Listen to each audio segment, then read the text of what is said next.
campus-based funds are already? Okay, includes what? Name one fund that's campus-based. Work study, SCOG, one more. Perkins. Absolutely, that's exactly what it is. We're gonna go over each of those in the Teach grant, and then we're gonna go over the work study and Parkinson Supplemental Education Opportunity Grant. SCOG, back to our SWS, SCOG, all of our little acronyms that we go over. The SCOG program encourages institutions to provide grants to exceptionally needy undergrad students to help pay for their cost of education. Exceptional need is defined as the lowest expected family contributions, which I mentioned before with Pell, right? So your SCOG is typically what it is awarded to those Pell eligible students. For me, I got a bunch of Pell eligible students, and then I narrow it down to those most needy Pell eligible students. Make sense? And again, the priority must be given to Pell eligible. It's not a requirement to give it to Pell eligible, but the priority is given to that. So if you were to exhaust all of your SCOG funds to your Pell eligible students, your most needy students, and you had funds left over, technically you could award SCOG to others. I would suggest not doing that typically because most of us in here know kind of where everybody's from. Maybe not you as much when it comes to needy students, but that, you know, you probably will use up all your SCOG unless you're giving everybody $1 an award. They just don't, they haven't given us a lot of allocation. I don't think our allocation has increased in 20 years, and if that tells you how our costs, especially, well, all of us, our costs have just gone up skyrocketing, so you try to help, you know, as many students as we can. Perkins Loan encourages institutions to make low-interest long-term loans to needy undergrad and grad students to help pay for their education. So in this case, graduate students can participate in the Perkins Loan program. Back up one to SEOG. They're for undergraduate students only, Supplemental Education Opportunity Grant, that makes sense. The other thing that I'll mention to you is there is a maximum and minimum amount that you can give. You have some flexibility as a financial aid administrator to determine how much SEOG you're giving to your student, but the maximum you could give someone is $4,000. So if you didn't know that, now you do, right? Again, our maximum award at Barton is $1,500 for the lowest expected family contributions. I don't mind telling you, I get $146,000 some odd dollars for, we have 52% of 1,100 students Pell eligible. You see how far that's going to go. It runs out pretty quickly. For Perkins Loan, they are for undergraduate and graduate students. The undergrad annual limit is $5,500, and the graduate limit is $11,000. Does that make sense? So there's an aggregate limit on Perkins Loan, $27,500, and for graduate, it's $60,000 is aggregate. So just be aware that if you're awarding your Perkins loans, you need to make sure that you limit that to how much you're giving the students. You can't just say, oh, this student, I want to give them this amount of money. You have to look back at your regulations to see if your undergrad or grad students are eligible for that amount. Federal Work Study encourages part-time employment of the needy undergrad students and grad students to help pay for their education. So for our students, they get really confused because they wonder, why can't we all work? Back to, I've got a high needy population, but I got a small amount of funds, right? $160,000 to spread across everyone. Then I've got those of you who are at private institutions, I've got my administration who want me to award it to our new incoming students and make that package look really good, right? So I'm having to balance all of these things in order to, support the mission of the school, award it to the most, the appropriate needy student, and then also manage how many of those students will actually work the Federal Work Study funds and when they get on campus so that they don't go over, right? So there's a careful balance with all of that. We don't assign our work study jobs to our students. Anybody here assign those? No, you let the students find their own jobs? Yeah, we do that as well. Just curious really what you guys do. Application for the funds, meaning the application that the school, yes ma'am? Forgive me for asking such a basic question, but can you please define campus-based programs? Campus-based programs. In the federal campus-based programs, that is what the federal government calls them. And they're campus-based because the campus actually has some authority over how much, within the limits that the federal government set, how much we can award to each student. So whereas the Pell Grant program is coming in on the ISER, right? And it says you've got an expected family contribution of this, give them that. You get an allocation of the funds from the federal government as it relates to SEOG and work study. We used to get a Perkins loan allocation, but they're not contributing to that anymore. So that's why it's called campus-based. So it's campus-based, meaning the allocation comes to you. The controller should be able to see how much is out there in G5 system to pull in. The financial aid office is responsible for awarding that. And in our office and most of the others, you're going to have a packaging philosophy in your policies and procedures that's set up. Anyone for me, anybody between, with the expected family contribution between 0 and 1,800 will be awarded an SEOG. All the other parameters, assuming they're undergrad and all of that as well, but that's where I have it listed. And we set a maximum of $1,500. There are some schools I've seen that have $1,000 for the year. Some have $500. It depends on their overall cost and how they want to spread those funds out. So it's campus-based, meaning the campus has some authority over how and what to do with those. Exactly. And the same thing with the work study funds. We get an allocation, and then it's up to us to utilize that allocation within the parameters that the federal government has set us to be able to do.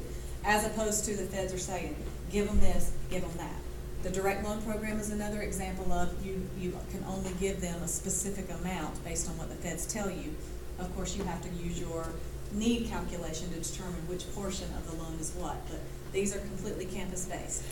How the institution receives these funds or gets the permission to use these funds and how the allocations are determined is based on the FISAP. How many of you have heard the FISAP? The Fiscal Operations Report, right? Yes, I know my business office folks, they work very closely with that. Yes, sir. What's the max for the work study program? The max for the work study program, they don't set a limit on that, but typically, it's when you award that, the money doesn't go to the student. The student has to work and be paid out of the funds. So you're going to have, hopefully your human resources department is limiting and saying students can only work a certain amount per week.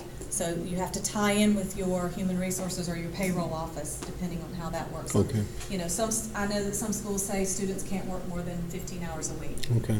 Some can't work more than 20 hours. It just depends on how. Okay. And now there are human resources regulations that are tied to part-time employment and how many hours just a part-time employee can work and so on and so forth. Okay. Or sometimes it's a certain dollar amount, like no more than 2,000. She's exactly right. What she said is sometimes it's a dollar amount that a school will limit. For us, we award up to $2,000. Okay. Typically, we don't have very many students who will work $1,000 a semester. Gotcha. But there are some, especially if they're, they get into, working in a particular department, if they're a junior or senior, and they've been a good employee, and they'll work 20 hours a week, and, that kind of thing. And like I said, how to get this is you do this through the FISAP, which is and I always say it wrong, the Fiscal Operations Report at the end of the year, fiscal application. Help me out, Sean. I'm trying to think of it as you're saying it, because it's such no matter what it stands for. Fiscal operations. Let me get that for you. That's close, but I know there's another word in there. Anyway, you perform the FISAP every single year. You fill out the FISAP report, and we're going to find out what the acronym. I do this every time, and I've done it 26 years. Application for approval to participate in federal student financial aid program. That sounds right. That's not.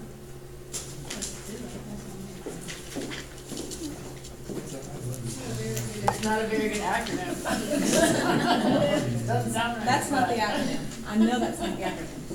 Like, it doesn't sound right. It is not the acronym. I know what it is.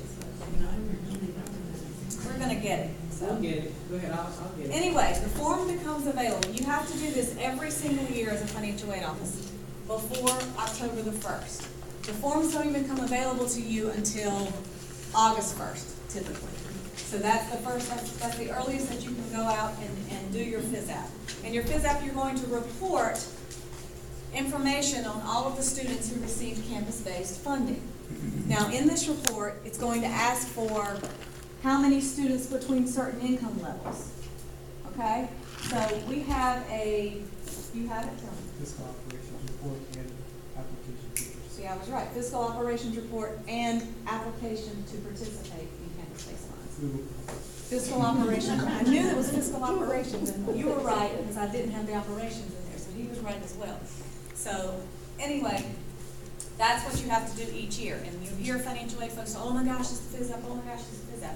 It has been a bear to do over the years, because there weren't systems in place, and they were wanting you to get unduplicated numbers of students who actually received SEOG, Perkins, and Federal Work Study within income levels, and then add all of that together, and anybody who had an automatic 0 expected family contribution, if we had the hand calculation, y'all know what that is. He didn't hear me. He didn't. I heard you. He heard me. So it actually asks you for all of those things. Again, now we're very sophisticated with PowerPays and DataTel and Banner and all of these other systems that those kinds of things are done with a click of a button now, a lot more than it used to be. So that's wonderful. But this is your application to participate in the campus-based programs. So you have to award all of this funding within the regulations that are established for each program. If you don't use all of the funds, you stand a chance to have your funds reduced. Now, every year I ask for $550,000. No, I don't get it. And every year I've been there, I've gotten the exact same amount, because obviously, in the world that we're in right now, there's not a lot of money being increased for other things when it comes to budgetary concerns. Back to the Mac Daddy Pell, it's gonna get what it's gonna get, right? And they're trying to make sure they're gonna be able to fund that in the future.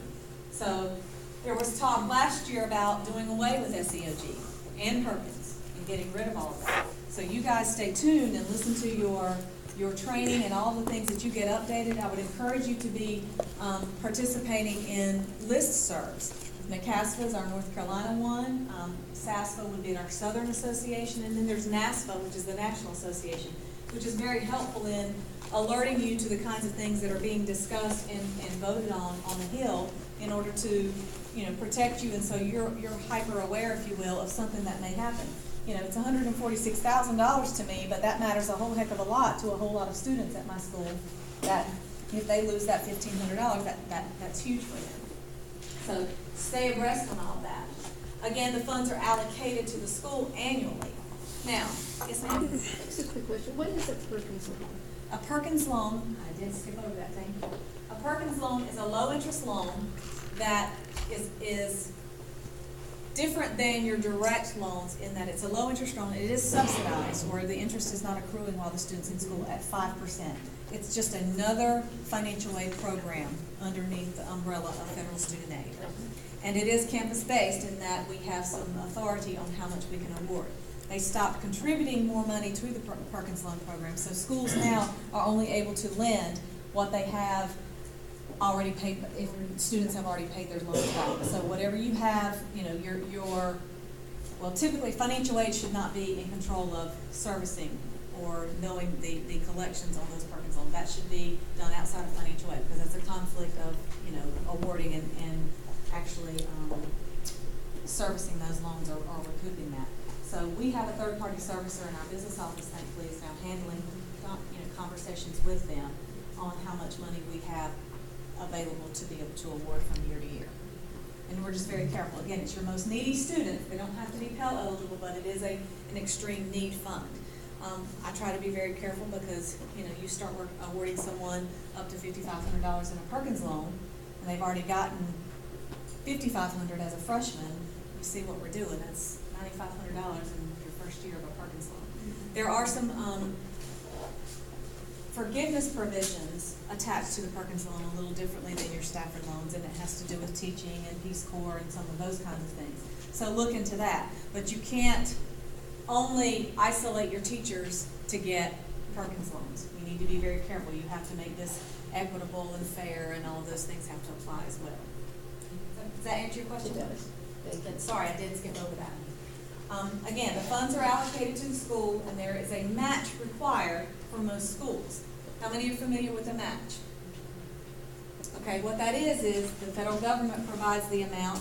You have to match 25% of that. So it's a 75-25% match of school funds. Now, at my particular school, we have a Title III waiver, which means I'm not required to match those funds. So that could happen, okay? So keep that in mind if you're coming in new. I came in new and never heard of that before. But because we have a high need population, that application comes around every year, it just happened in the December timeframe, it was due in December, for us to submit that application. But the majority of schools that I know have the 25% match, and you have to make sure those funds are coming. Uh-oh. Time out. Yeah. It's under the keyboard. The password. Just don't be like me and lock the account, so you have to get IT involved.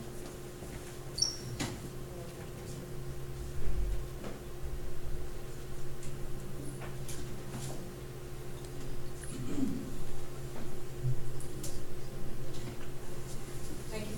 Thank you. Funds allocated, match required, is where I was, we were talking about the 25% match. Just know that if you're brand new, that your school may have a 25% institutional fund match that you have to make in order to award those funds. So, and you'll include that information on your phys app. It will ask you for the school contribution as well as the federal contribution. For me, my school contribution is 0. I was turning the page here so I can tell you as well about the match. We've got the important dates, the August 1st date, which is when the application comes available. As I said, October 1st is the deadline for submitting. They don't ever extend that deadline. But there is a way that if you did something and you need to make a correction, they give you until another December deadline that you can make a correction on that. So keep that in mind. The certification and signature pages for the phys app submission contain required signatures. It's a wet signature up until this past year. I had to get my president to sign. It was too much trouble to get him to figure out how to do an electronic signature, but just know that there is an electronic signature opportunity. It's just easier for him to sign with his little blue pen that he was excited about signing. So that's what we did. So just there are now electronic signatures. And Sean, you may not have realized that, but they've changed the electronic signature for that, so you may want to, but that was, yeah, that was very new. So just be aware of that. If you do not use all of your allocation from the federal government, if you don't use more than 10%, you're going to have to send that money back to the feds. The last thing you want to do is to send more money back, and the next year they reduce your allocation. So award every last bit of it if you can. Work study is a little more flexible just because they know that you're paying money, but you still can only carry forward and backward work study up to 10%. So be careful with that. SEOG, you can't carry that forward and backward the same kind of way. You would just have to pull that back into your fund or send the money back if it's over 10%. Okay, so keep that in mind. There's specifics attached to that. With your work study funds, you can also, you cannot do this with SEOG, the grant funds, but for federal work study funds, you can carry money forward up to 10% to use for the next year, or you can carry money back to utilize. Where that comes into play, for instance, for your federal work study, and this gets into a sticky rule, but you have to be careful. If your term ends, your students who are in fall and spring, they've been awarded federal work study. If they're not enrolled in summer school, which then you would do another calculation to see if they're eligible for federal work study for summer school, you cannot let that student work outside of that term after it's over.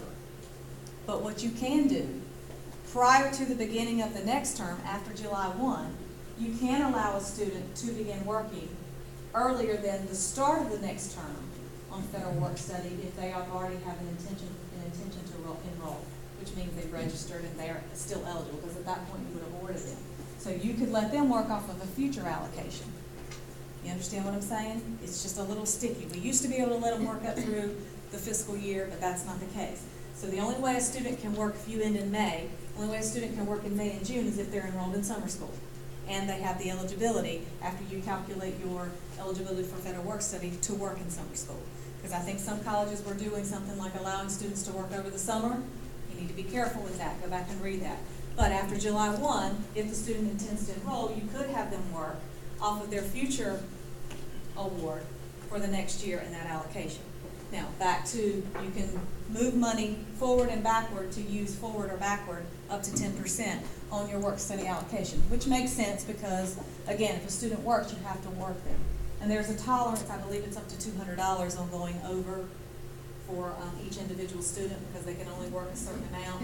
Obviously, you know, they work 10 hours and whatever per hour costs that, great that would be. You know, it's not gonna be just even 1,000 for the semester. It can go over just a little bit, but you have some